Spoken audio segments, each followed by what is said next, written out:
My next guest on the Lone Wolf podcast is Tolulope Itegboje, a filmmaker, producer, and writer whose work sits between creativity and structure. Tolu's background spans advertising, film, and documentary. He trained at the London Film School after studying marketing and has led teams and projects at a senior level before fully committing to his own creative work. His projects have received international recognition, including a documentary licensed by Netflix, but what defines his journey is not just visibility, it's longevity. He understands the realities behind the work, discipline, financial responsibility, and the quiet systems required to keep creating over time. In this conversation, we talk about what it really takes to build stability as a creative, and why seriousness, not chaos, is often the difference. If you're thinking about the long game, this episode is for you. Being a lone wolf doesn't necessarily mean being a rebel. I think that a lot of creatives have this bad rap, and there's a misconception about being a creative and being unreliable and not being able to have responsibilities. I think being a lone wolf, you actually have to be responsible. That's the only way you're able to navigate through the wilderness. And I have met lone wolves like the one on the podcast today that show being a creative, you can be a responsible adult human being, father, husband, and, CEO extraordinaire. So, wow. Tolu, you didn't know where I was going. Wow, definitely did not see that one coming.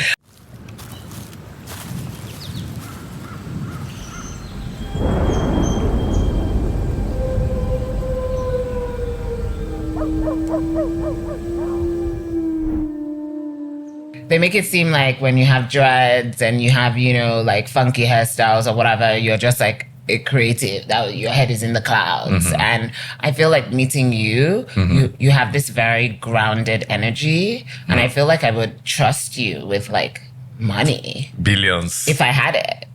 This is very good to hear. This is actually very I don't have it. This is very good to hear, because sometimes I don't know if I feel that way, but I mean, I guess that's always the goal, right? Just to be in a place where what I'm doing and who I am as a person and a creative is taken very seriously. Right.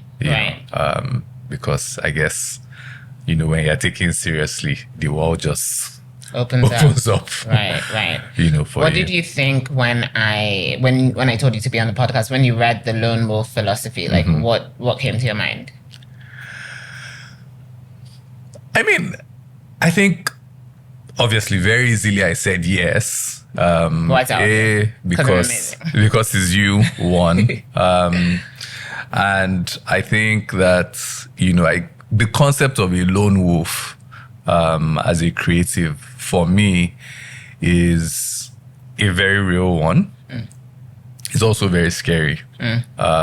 Because, again, the reality is that when you're on that creative journey, there are moments where, you are going at it alone. Some of it is very, isolating. But nobody enjoys that. At least I don't enjoy that.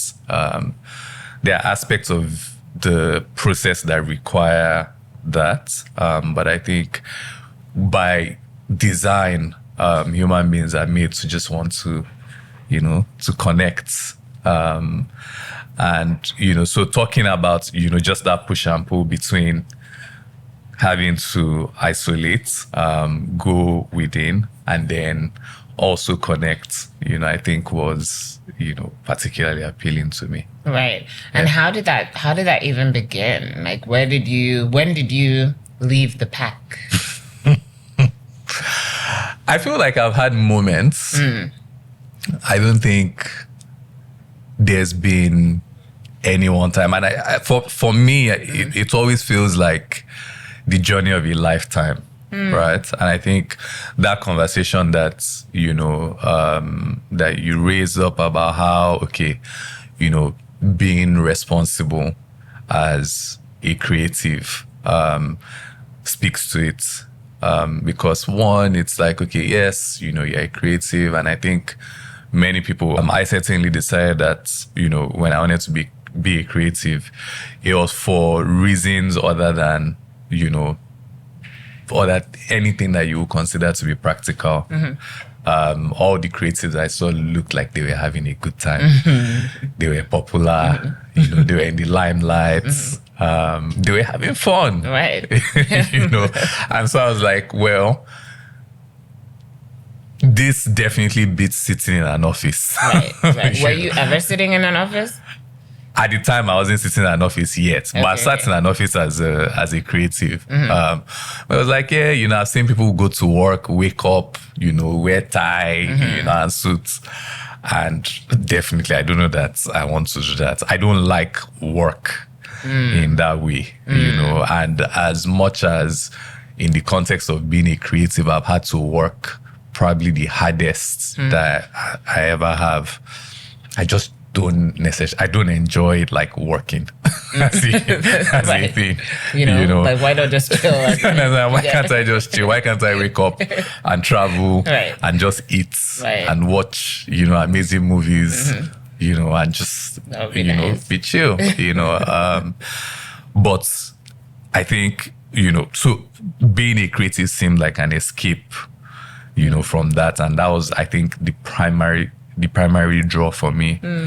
Over time, you found that. I've now found that it is not what it looks like, because I think people feel like, we wake up and we just like, I don't know. I have my brother-in-law. Anytime he sees me, like I remember last time I saw him, he lives in the States. Last time I saw him, he was like, your hair is black.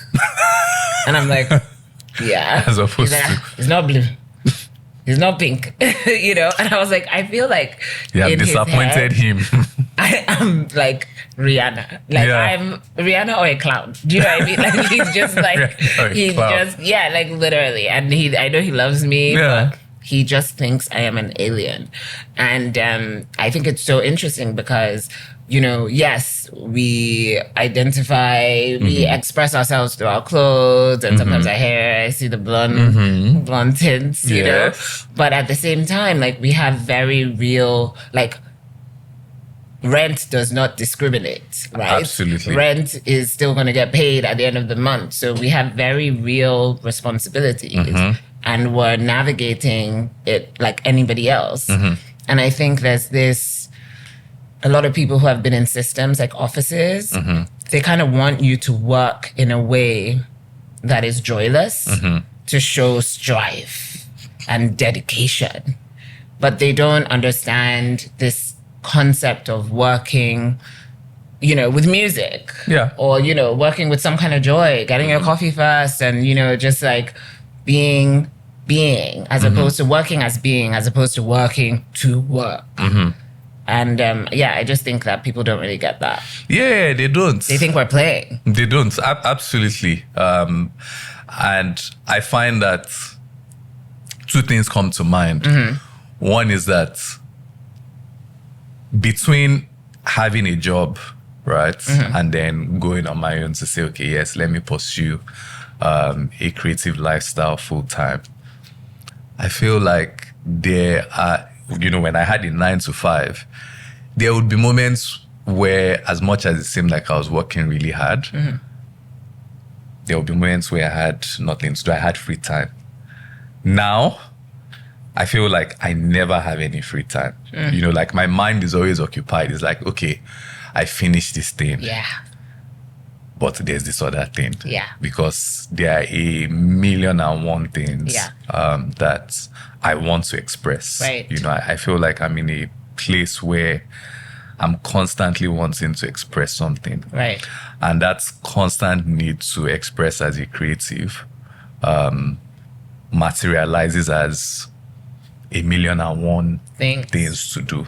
But is there an endpoint? Because I feel like sometimes when we have all these things that we want to express, and I'm the exact same way, like somebody sent me a voice note today and she said, we haven't caught up in a while. And, with you, I don't know, you could be like, if I don't speak to you in 2 weeks, you could be like, oh, I've just been nominated for an Oscar. And I just thought that was so funny because like we're constantly doing things, right? But is there something you're trying to get to?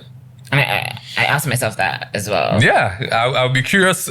To be honest, like I would actually really be curious to see what you think about it because, I feel like you also embody the same thing. Like I've never not known, like, what did I say to you when I walked in here? I said, always up to something, Right. And it feels like that is what defines, being a creative. For me, I don't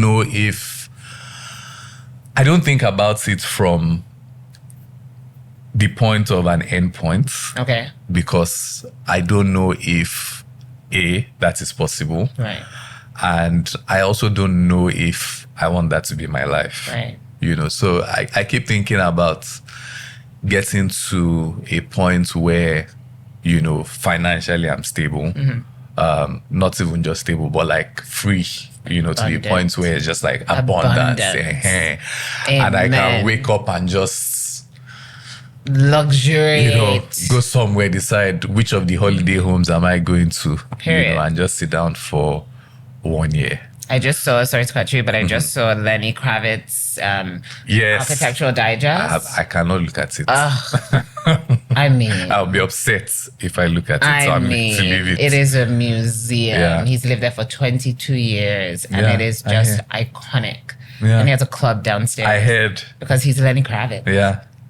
I mean, because it's Lenny Kravitz, but it's that thing where, like, if I look at that, I love it. I would love it, right? But I also wonder sometimes, like, what would I do with myself if I didn't have things to do or things to express? And I guess, like, maybe Lenny Kravitz, for example,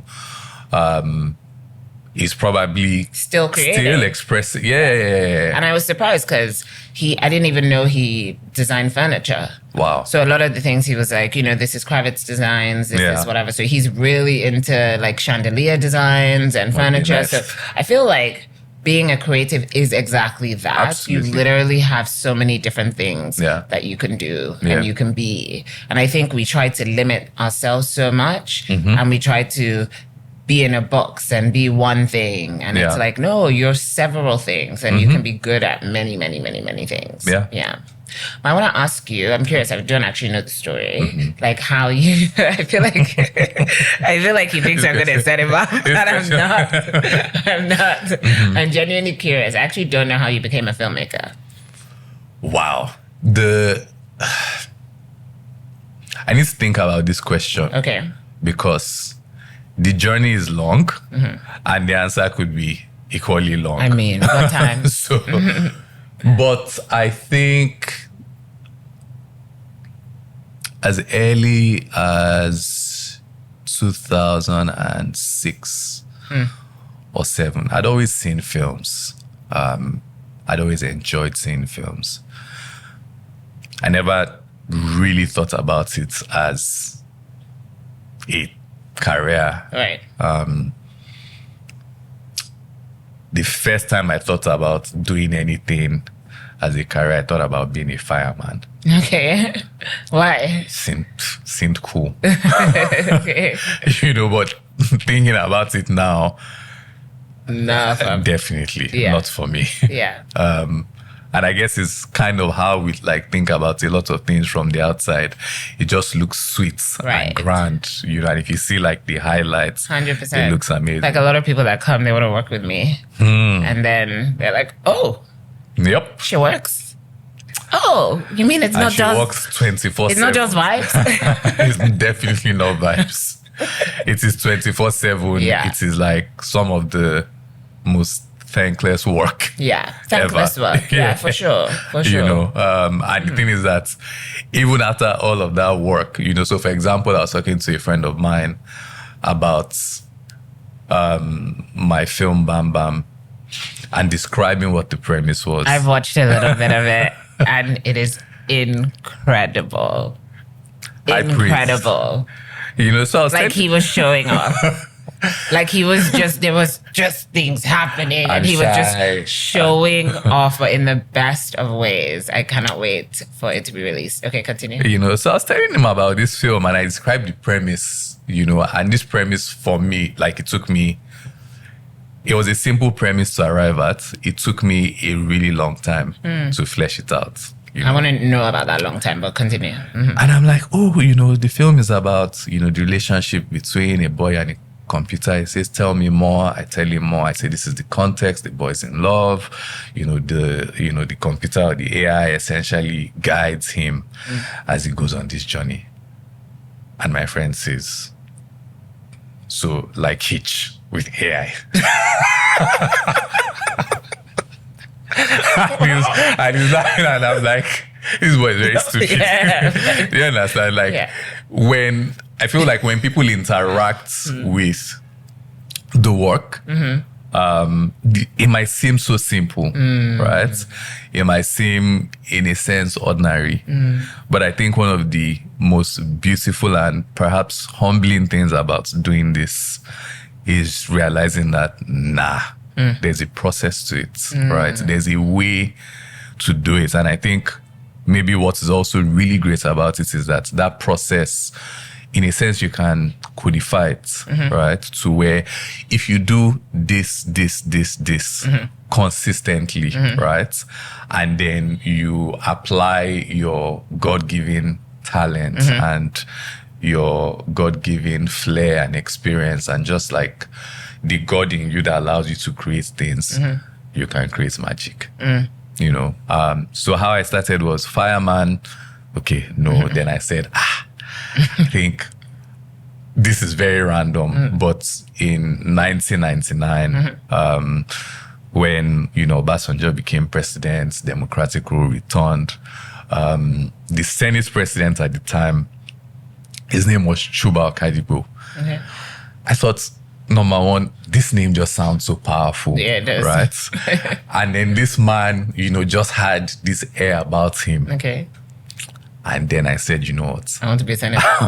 Not just Senate. I want to be Senate president. Okay. Okay. Then that one fell by the wayside.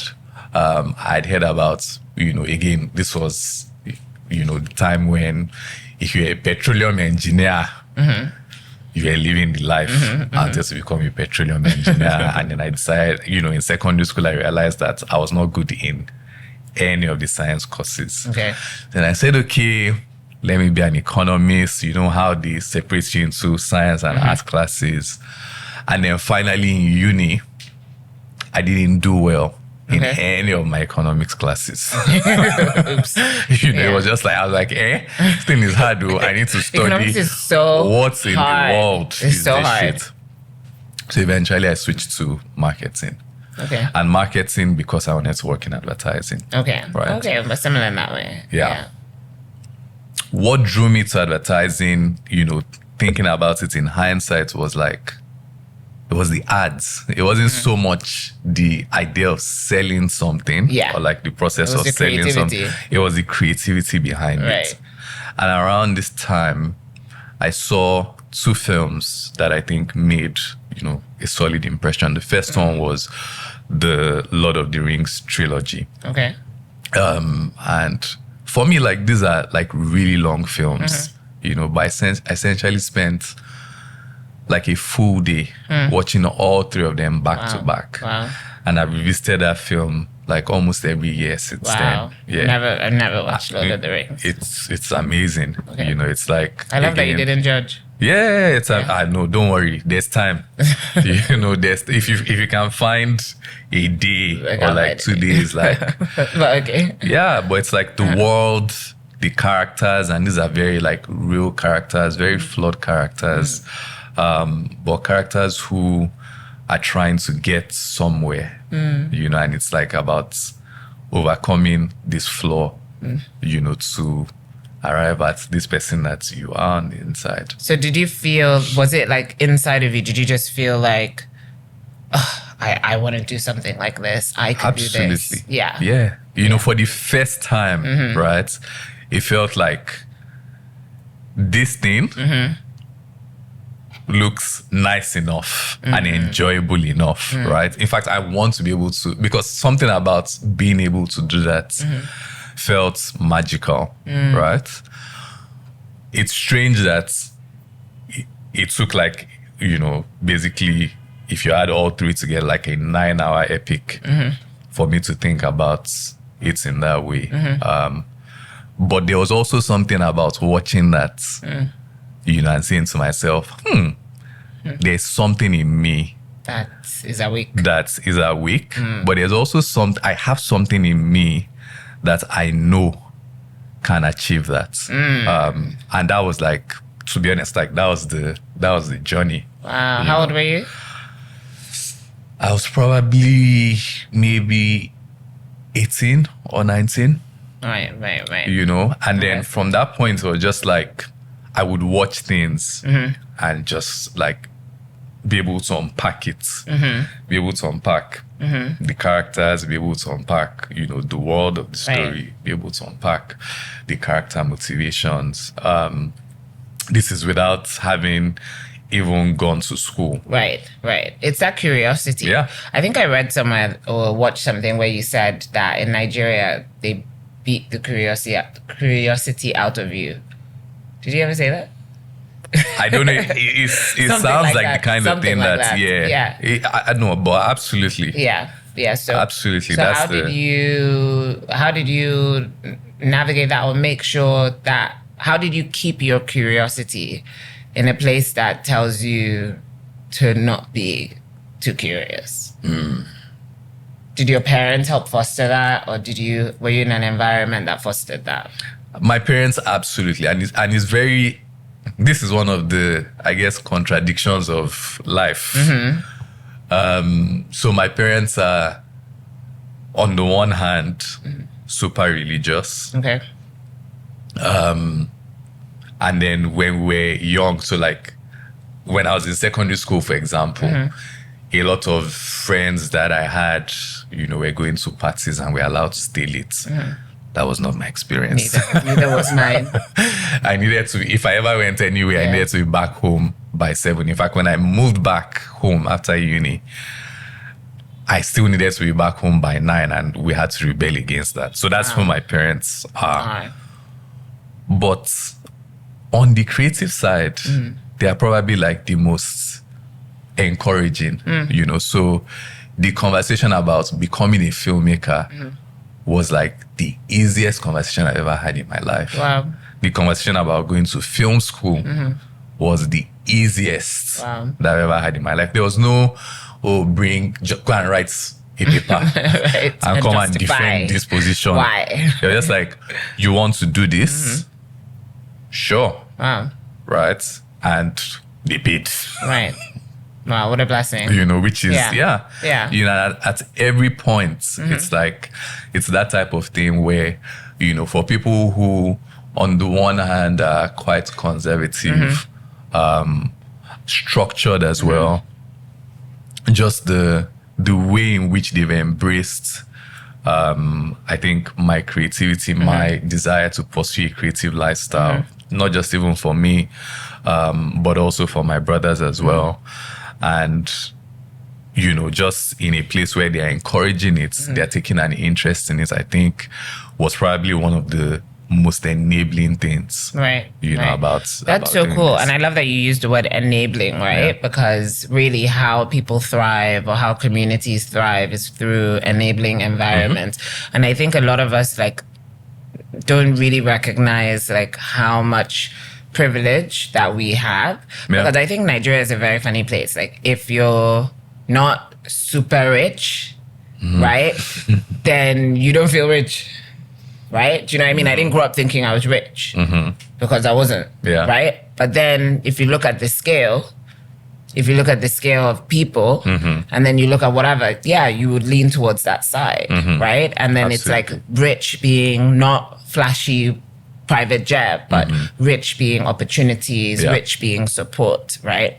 And I think a lot of us, even in Nollywood, for instance, how they pay so bad for scripts. And and I feel like a broken record at this point because I keep talking about it. But I feel like I'm going to keep talking about it until we have like change. Yeah. And it's just like this idea that, you know, I've declined maybe, I don't know, 20 producers to write, but that's because their script is not feeding me, right? So I'm declining from a place of privilege. Yeah. Whereas like most writers have to take the 150K, Yeah. right? Because they need to feed, Yeah. right? So sometimes when you're making decisions based on money, Yeah. it kind of clouds your creativity, Absolutely. right? Because you're doing it as like a means to survive, right? So I wonder, because, you know, I do have that always at the back of my head when I'm giving advice, when I'm saying, oh, just journal every morning. And they're like, first of all, there was no light. Second of all, there's no water. You know what I mean? Like, it's just super, super real. So it's like, and I want people to have, okay, so I recently looked at the definition. I'm somebody who, if I'm looking for an idea, if I'm reading something, I look for definitions of things because I find that when you find the definition of a thing, you'll find a deeper word that might make you think of the word differently. So I looked at the definition of empower, and the definition of empower is to give someone authority, right?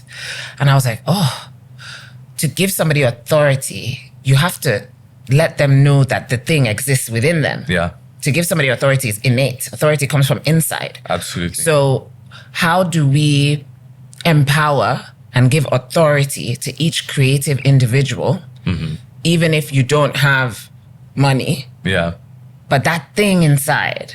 Because I think like without you activating your creativity and the authority you have that comes from the creator, you cannot be a lone wolf. Yeah. Like you just can't. But then some of us have had it easier. We've gotten permission. We've had parents pay. Do you know what I mean? Yeah. But at the same time, there are stories like Taiwo has been on the podcast. Yeah. And, you know, he told us stories of how he slept in his car and it slept in different rooms and didn't have a place to stay. And he was forced to be a lone wolf based on circumstances. Yeah. But he was being driven by that thing. So I wonder how, I don't know, people who are watching this that are looking at you, they want to be filmmakers. They're looking at us, and it's so easy to look at because we're in it, right? Oh, you know, they're just in it. Yeah. But like, you're still funding. You're still, you know, trying to find funding. It's not, the picture isn't perfect, no matter the side of the coin. Yeah. I think for me, it's, to be honest, like, I don't know if I'm in the best position to answer the question because, like you said, I don't always feel like I have the privilege. But I think one of the beautiful things about just life is that every time I am inclined to complain, I remember that, it could be so much more difficult. I think if there's anything I could offer, it would be that when I think about just like living a creative life, you know, one of the things we said is that creativity, that thing that signals to you, oh, look at that painting or look at that film. You are connected to it, right? But the thing that says to you, you can also do that. You're a creator, which I think everyone has, right? But expresses itself in different ways. Is something that I really and honestly believe that everyone needs to honor. And you need to honor it because the alternative to not honoring it is living a life that is not, you know, 100% fulfilling. Is living a life that is in a way limited. And I think it starts to manifest in like, different ways that are not helpful. Yeah. And we all have, elements or different expressions of this. Even I have had it, like during that period where I had a full-time job, which was creative adjacent, right? But really and truly, I wasn't creating in the way that I should. Those were years where I was fulfilled in a sense, because I was getting a regular paycheck. I could buy things, I could enjoy. But every single time I would hang out with creatives, other filmmakers who were creating under less than ideal circumstances, I would be so jealous, and so, like, for lack of a better word, irritated, and I would start to think about the fact that I had this job, it was paying me well, it was helping me achieve, some of my goals in life. But on the same side, on the other hand, I was like basically limiting myself to the world of this office, right, which is quite ultimately small. I was allowing myself to be defined by this parameters of that space. The parameters of that space, versus stepping out into this uncertain and scary world, which was again so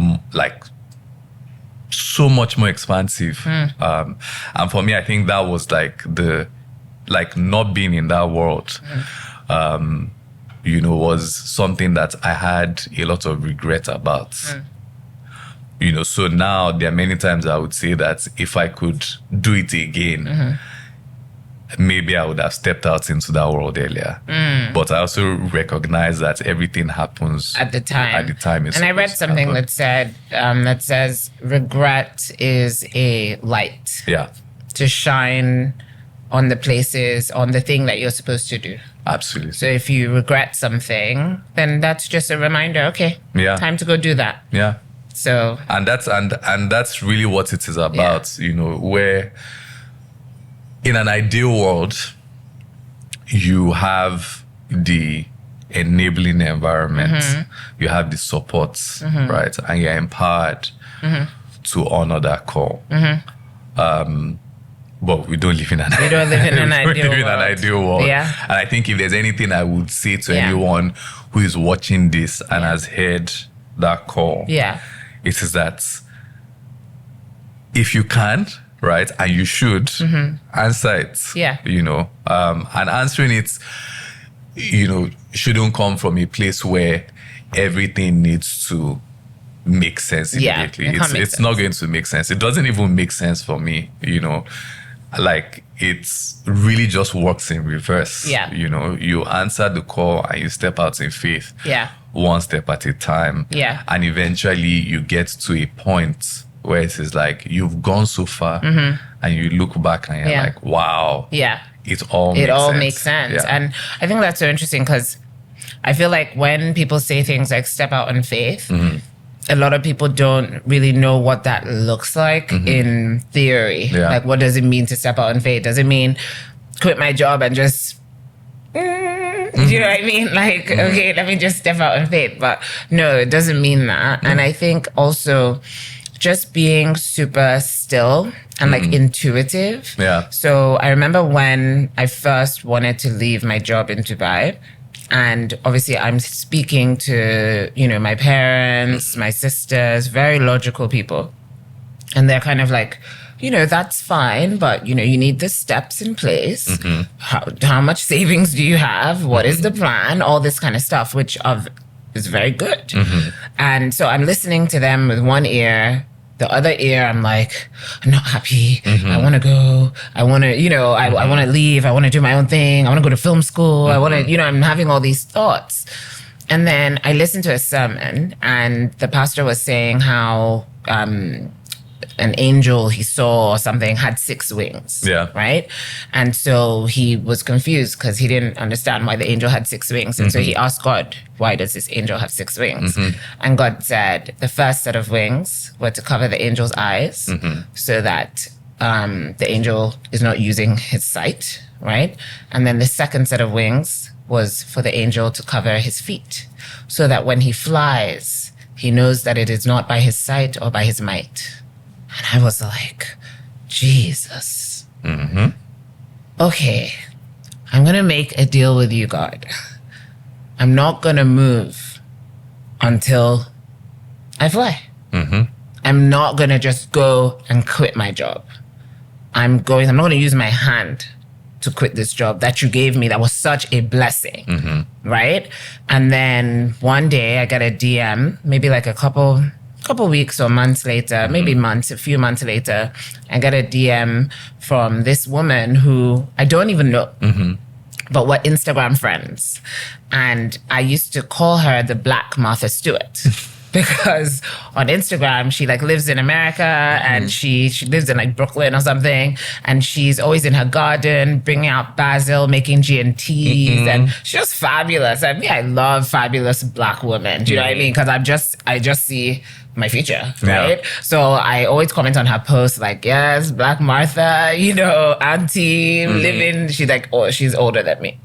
And so one day she DMs me and she's like, hey, Nicole, you know, you live between Dubai and Accra, correct? And I was like, This is the beginning of something. Who's asking? Because at the time, I used to go to Ghana a lot because during the pandemic, the UAE closed its borders to Nigeria. Yes. So I couldn't come home. Yeah. But I missed Africa, right? So I used to go to Ghana and I would spend like my leave in Ghana. So 2 weeks, 3 weeks, I would just work from Accra. And so on Instagram, it looked like I lived in Accra, right? Because Instagram be showing you highlight reel, you know? So I said to her, yeah, I do. I live in Ghana. What's going on?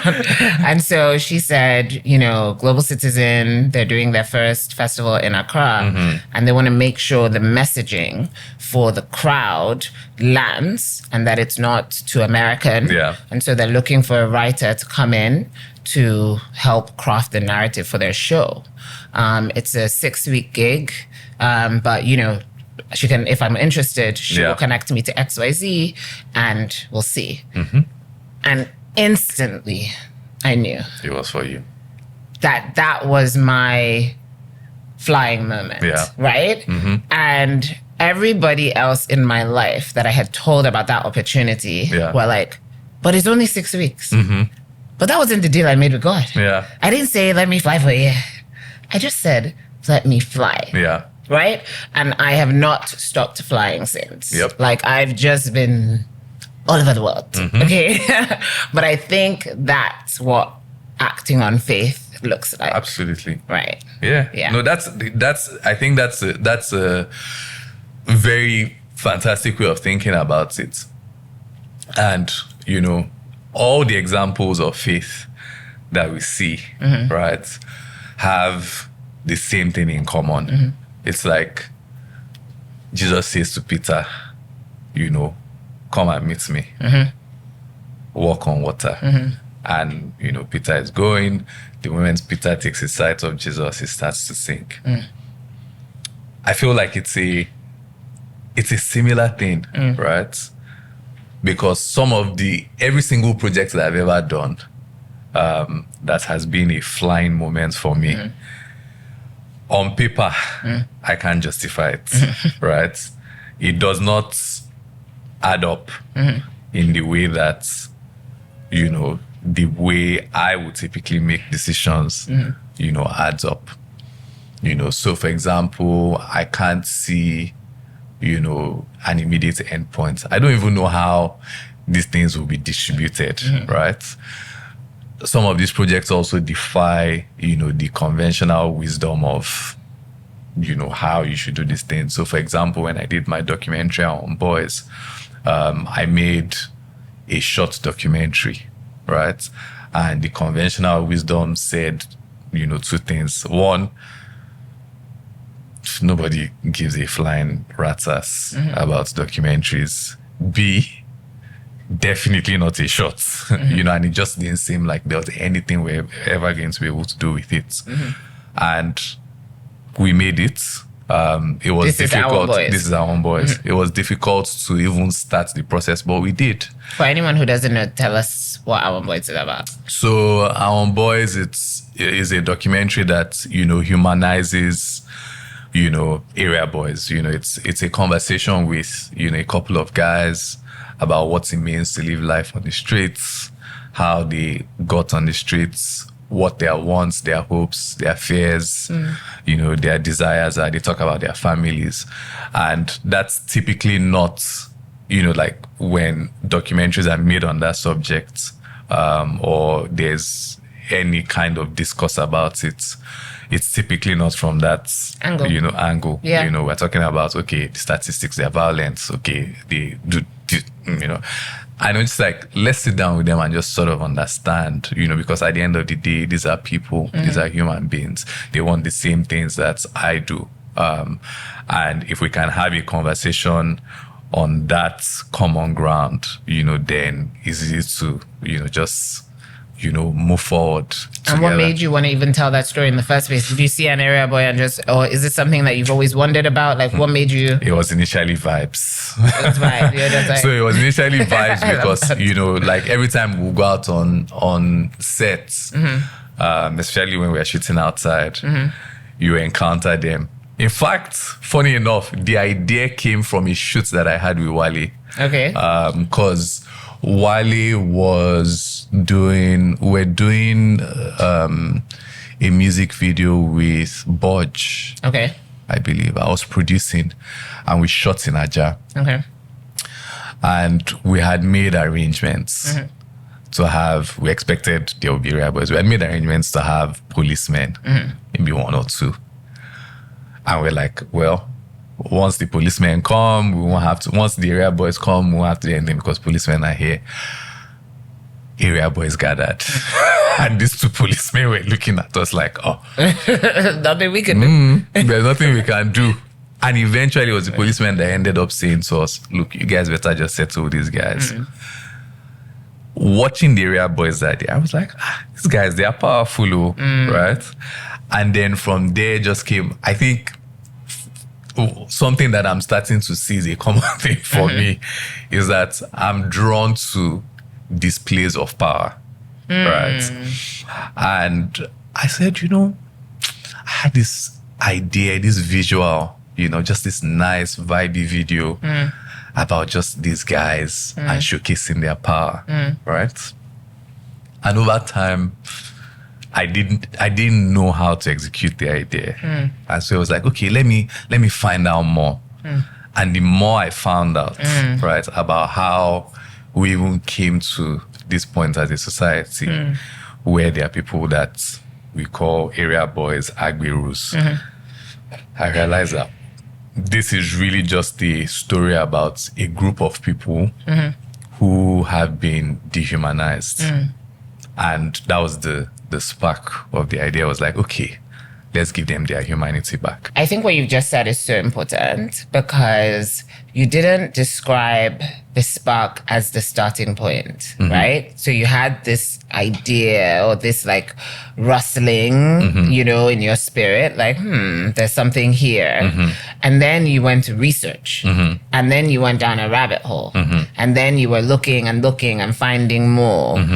And at some point you then arrive at this spark and that kind of makes everything turn and everything go and all the wheels and all that kind of stuff. But I think a lot of times people are waiting for the spark as the first thing. And it doesn't always come, right? So I've had one spark this year and we're in April.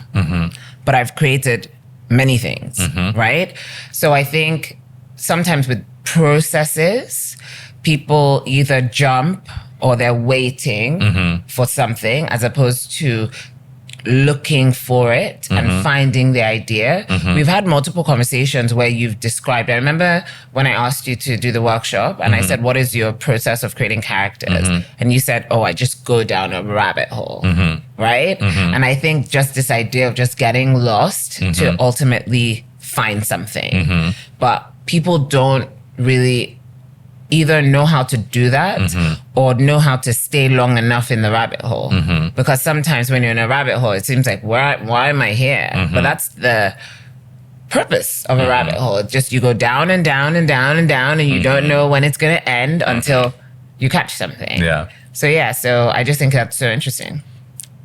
You see, I feel like I can spend a lifetime A rabbit hole. in the rabbit hole. Because for me, it's actually even easier and more enjoyable for me to do that than to now come out of it with all that knowledge and then I now need to like Articulate it and create something. My God, but I think that's probably one of the best and most enjoyable things about creating. It's the exploring and that journey of discovering this thing.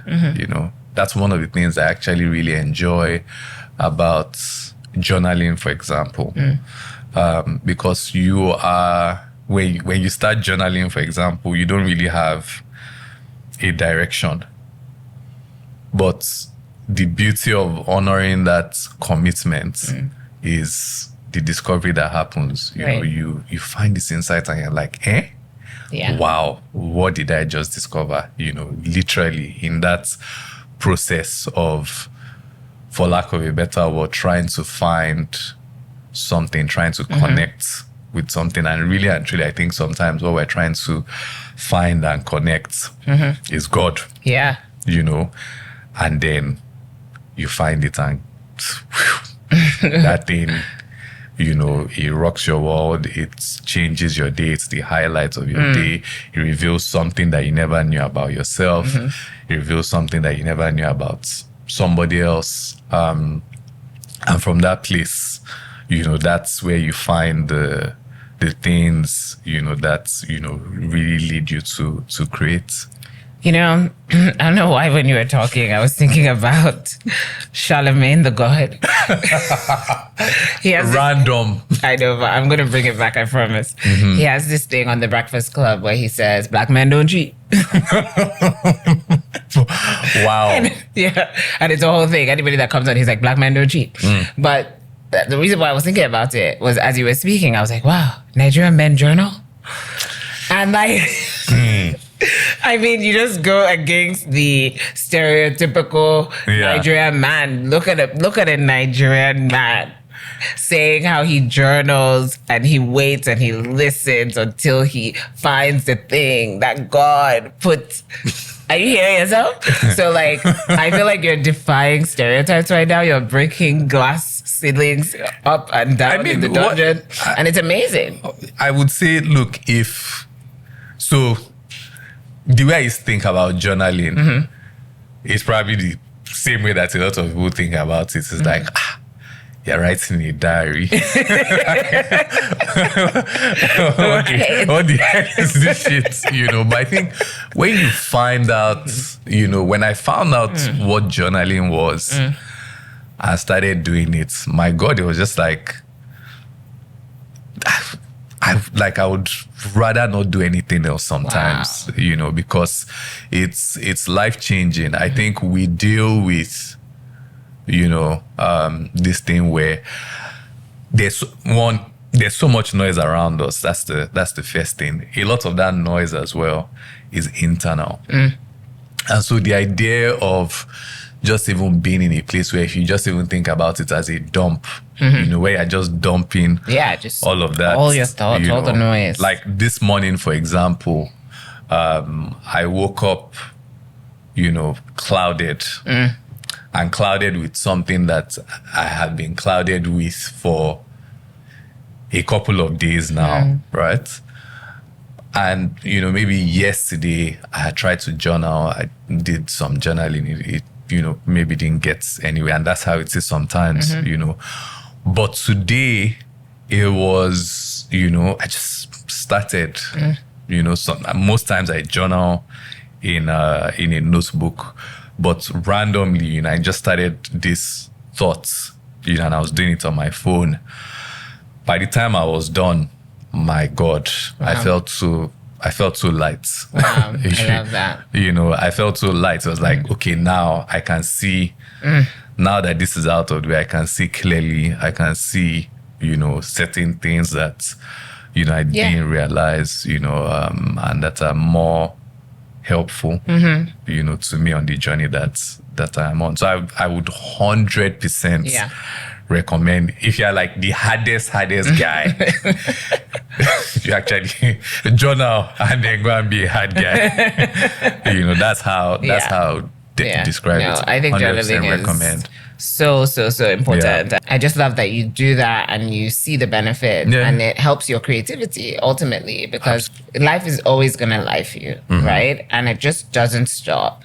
I have this thing in my mind's eye where I'm like in this cabin in like Cornwall or something, remote place in the UK with like the sea view, some kind of farmhouse, but luxury, because I don't like, some kind of sea view. And then I just have all this time to write, just unfiltered, unadulterated time to write. And I keep telling myself that when I get this time, I'll finish my book, that this is the time that I need. And years later, I'm realizing that that time may never come. And even if it does come, it will not be this stretch of unlimited time, because time, the clock is ticking, right? And you have responsibilities, and people need you, and your parents need you, and your children need you, and all this kind of things. Life will keep lifing. So you have to find pockets and windows that you can do the things that you really want to do, and stop waiting for this fictional time where there's peace. And you can create your own peace. So I think journaling is a way to create your own peace. Absolutely. And to quiet down all the many voices in your head. Absolutely. But I think something else, like something that you just mentioned, I think is probably worth talking about, is this idea of time. Right. And it feels like the journey of creating and the journey of everything about life is really just negotiating with time. And, so it's that this I can speak about now in hindsight, because one of the things that somebody had said to me when I had a 9 to 5 was, you say you're not creating, because of this job, but really and truly what you should find, if it's important to you, is to find pockets of time, right? But I also think now that beyond finding pockets of time is also deliberately creating those pockets, right? And so That's such a good point. It's, I guess, one of the beautiful things about, again, or maybe let's not call it, but one of the things about just, being responsible or having responsibilities and honoring those responsibilities is that, one, you are able to negotiate, for more time, right? So if you have a job, if you have a regular source of income, that allows you to, probably buy a bit more time. And I think that the more you're able to buy more time or negotiate more time, you have to actively, right, and intentionally set that time aside, to say, wow, work on that thing that you've always wanted to. At some point last year, when I decided to make Bam Bam, I had to say to myself that for the next couple of months till that film was made, I wasn't going to take on any more work, right? Beyond, a certain threshold. So I had one project that, luckily was running through the year. That year, unfortunately, was also a year where everything was expensive. So it wasn't necessarily ideal not to take any more work. But it was like, you know what? This I thing need to has respect to be, my creativity in this yeah, way at this moment, in this time. Absolutely. Yeah. And I think that the situation requires, all of us to make that kind of call. I know it's not always easier.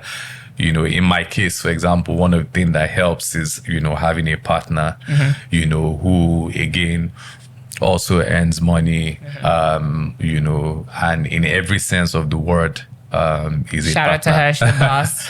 In every sense of the word, it definitely makes things easier. That's part of the enabling environment we're talking about, and being empowered to be able to do this. I think it's that thing where ultimately, if the conversation is about time, and time is like actually maybe the biggest empowering factor, the decision and the journey that a creative has to make is designing, your life in a way that you are able to consistently, do this thing, consistently practice, consistently, create, consistently surround yourself with the things that you need, to be able to honor this calling.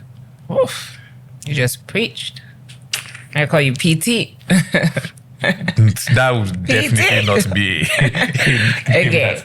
We have so I basically reached out to people on Instagram, just asked them to tell me about their creative journey and any, so we have a question that we'll both answer.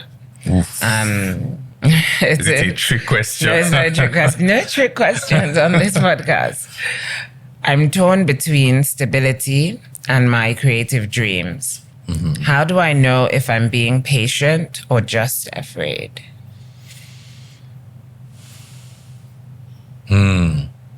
Stability and creative dreams. Why can't your creative dreams be stable? This is a good question. Yeah. I Mm-hmm. think the foundation of the question makes it feel like your creativity cannot offer you stability. And that is a lie. I mean, look at Lenny Kravitz. Look at Lenny Kravitz. Okay. I mean, in that Parisian flat with the club and all those amazing, he's definitely stable. He's pretty stable. I think he's all right. So what are we talking about? I think you're going to say, look at Nicole. And I'm like, so I said Lenny Kravitz and threw me off. But yeah, exactly. Yeah. All the creatives that, and I think sometimes maybe that's the draw, right? Because especially in Nigeria, a lot of us grew up with this idea that for you to live a creative life is for you to live an irresponsible life. Yeah, that's what I was talking about in the beginning. You are going to grow your dreads. Yeah. You are going to Smoke do drugs. Finish your life. Rubbish yourself. Part of the dregs of society. But one of the things that I think attracts a lot of us to it is like having, images of people who and it's unfortunate that we find a lot of this in the West. But I think one of the beautiful things now, with this creative renaissance that's happening in Nigeria is that we're also finding it at home. But it's that thing of, no, you can be creative, you can honor your responsibilities, you can have a stable life. I think for me to answer the question is stability, creativity, right? What is fear? What is, faith? I think sometimes we confuse stability and not we confuse, but very easily stability can manifest as a comfort zone, right? And I think for me, that's one of the things that I'm constantly battling, right? Where it is like, okay, I want to enter, and it's fair for all of us to want it, because sometimes all this higgy-haga of life is stressful. You want to get to a place where things are just calm, right? But very easily, I think that can become, a comfort zone, right? And a comfort zone, I think, is the one thing that we all need to avoid because, nothing great happens there. Nothing great happens there. So I think about fear from a place where it is like, if I'm afraid of something, that means it is out of my comfort zone. And that is the direction that I must head in. So like regret, fear is also a navigator. Yeah. Because if it scares you, I must be there. For the longest time, saying that I wanted to be a director really awakened a giant imposter syndrome. And I never said it out loud because I just felt like I didn't have the license. Like, your lane is writing. That's what you can do. You want to direct. Who told you that? You can't do that. You haven't gone to school for that. You're not supposed to direct. That's just not what you're supposed to do. And I remember writing it down in my diary and, just saying like, I want to be an award-winning director. I want to direct films, just writing all these things down. And then when I wrote the short, God Knows Best, I instantly knew that I couldn't give it to anybody to direct. It just felt so personal, and it came from an actual spark, right? That doesn't come often. So it felt like I would be doing myself a disservice to give it to somebody else to execute my vision, right? Or the vision that God has given me. But I just remember being on set and, saying, I had said something like, I had spoken into the comms and I had said, can somebody get me the DOP? What? I said, can somebody get the DOP? His comms is not on. And somebody just responded on comms and said, yes, director. And in my head, I was like, oh. They don't know I'm an imposter, but it was like, what are you? No, but I'm not. But like, it was the thing where like, it was like a realization that how you introduce yourself is how people will take you. Absolutely. Right? So if you come in and say, I'm a director, nobody knows that you're having all these thoughts in your head because they're just in your head. Yeah. Right? And people will give you that respect by virtue of you just being there. Yes. But you just have to believe it for yourself, right? But a lot of us are walking into spaces where we don't feel equipped, or we don't feel ready, or we don't feel like we have the necessary skills. But at the end of the day, the only way that you can build skills is if you do it, right? So the only way that you can be a director is if you direct something, Abby. And so after that project, I went on my Instagram bio and I changed it from writer to film director. Exactly. Argue with your father, But like, for me, it was also an affirmation. Do you know what I mean? And just confronting the voices within me that were saying that I couldn't do it. And like basically giving them the FU, And I think that a lot of us exist in this space where we're in the place of fear or in the place of, and we stay there. So many people stay in that space of that comfort zone that you spoke about. And then they look on social media at the people who have gone out into, a place where they want to go. Yes. And then they have this kind of admiration, right? And regret. But then there's like a disconnect, I find, where the admiration then becomes like, oh, you're so amazing, you're doing that. And they don't actually realize anymore, because you stayed at the comfort zone so long that you don't actually realize that you too can. Of course. As you watched Lord of the Rings trilogy, Of course. and thought, I can do this too. Yeah. So I think like we all need to foster that I can spirit. You watch something, I can do that as well. Yeah. I want to do that as well, and go forth and do it. Yeah. Right?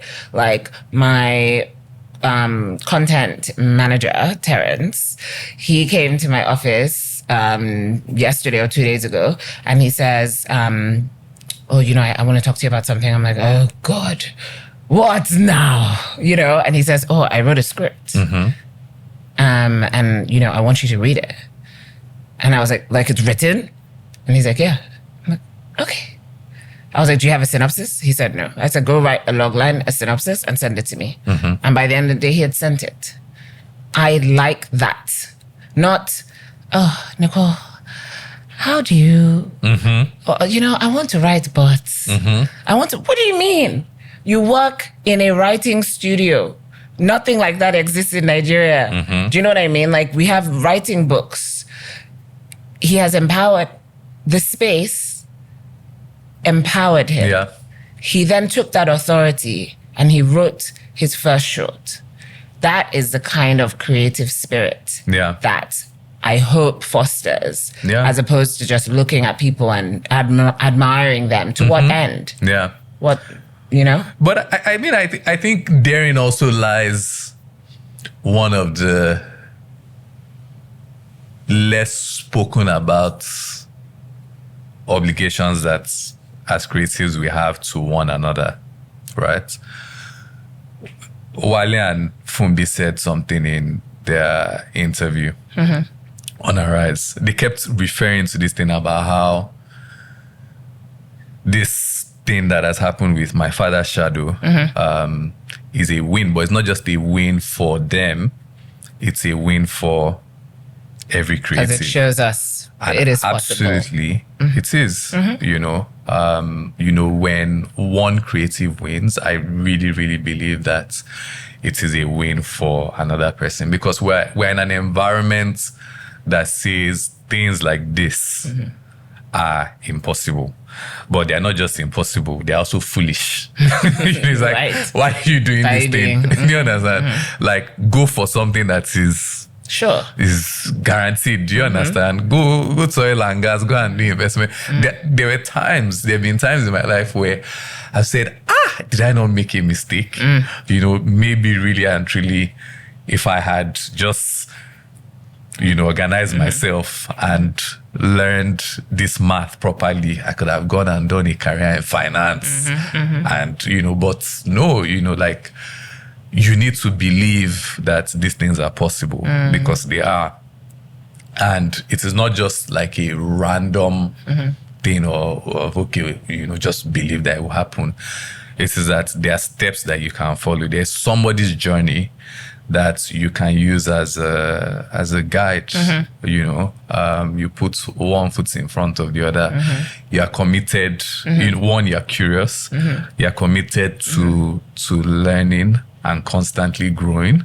Watch films, read scripts, read a book, listen to music, walk outside, journal, look at art, all these things, come together, they feed your creativity, they inform how, you want to create. And I mean, shout out to Terrence. Shout out to him, because I think that, in whatever it is that we are doing, there are often links. Everyone, I think, has an element of creativity that they express in multiple ways. I think being a content creator, a content manager, for example, that's storytelling. You are already a storyteller. Writing a script is a different expression, of storytelling. In the case of writing a script, they are, in fact, it's even so structured that you can learn it. So. Interior, exterior, the structure, is creating a world and 100%. Describing it, So I think it's one of the most powerful things that I think anyone can learn about creativity is that it is possible, and there's a process. Right. There's a process to it. Right. So I get a lot of creatives, young creatives, basically asking me how, or tips on how to navigate their creative journey. Even yesterday, I'm teaching a film class, a screenwriting class at a film school. And yesterday, one of the girls was like, I was talking about my journey and how I started out writing, because they asked me the question. And so I told them this is how I started writing. My first job at Channels Television in 2011. What channels? Yeah, as a news writer. That was where I did my NYSC. This interview should be the other way around. next one. That's where I did my NYSC. So I was telling them the story. And then after I finished, she said, what tools would you give, writers in the 21st century, trying to make it? And I was like, in the 21st century, as per 2012 is in the 18th century. Essentially, I don't think that I didn't have anything new to give her, right? So when you are in the wilderness, which is the creative journey, you have to follow your intuition. You have to be instinctual. There isn't one set path, You go through many twists and turns. You hit a roadblock, you turn backwards, you go the other way, you chill, you wait, And there's all this kind of, back and forth, and, it's not linear at all.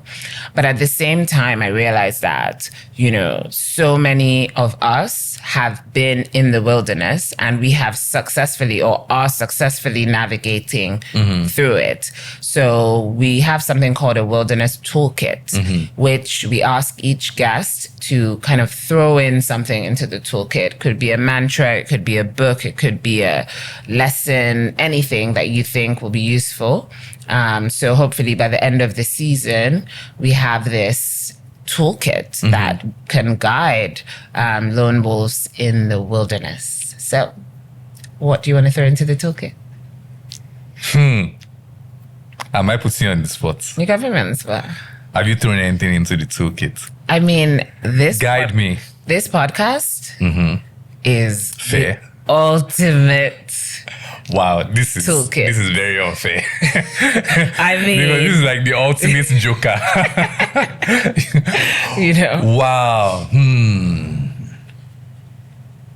So The Artist's Way, I think I've said this on a previous episode, but The Artist's Way by Julia Cameron, I would throw that in the ring for an obvious toolkit. She's the OG of how to navigate the path of higher creativity, the spiritual path of creativity. I would 100% agree with that, because I think for me, that was a very helpful tool in terms of navigating the journey. And it's so funny, like I picked up that book in 2020 and I consider 2020 to be the year that a lot of things changed for me in terms of navigating this journey.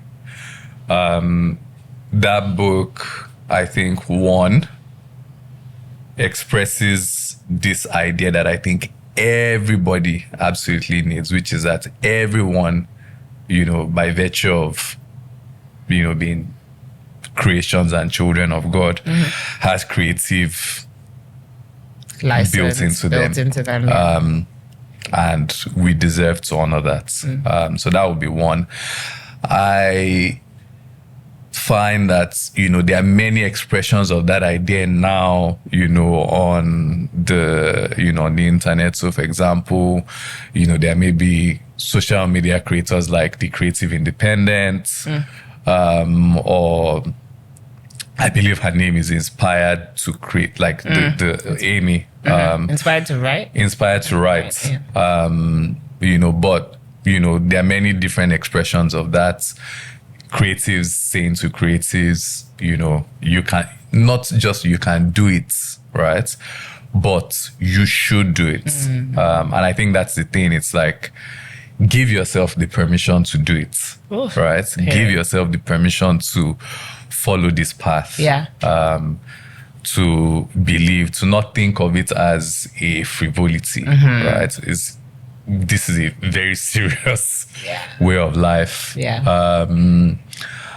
What else? I think books, music, music, especially for me, because I think a lot of, just creative work is about capturing a feeling. And I find that there's no better way to capture a feeling than with music, because a lot of artists throughout the world and through time, have done a really good job, of capturing a feeling. Something random happened the other day.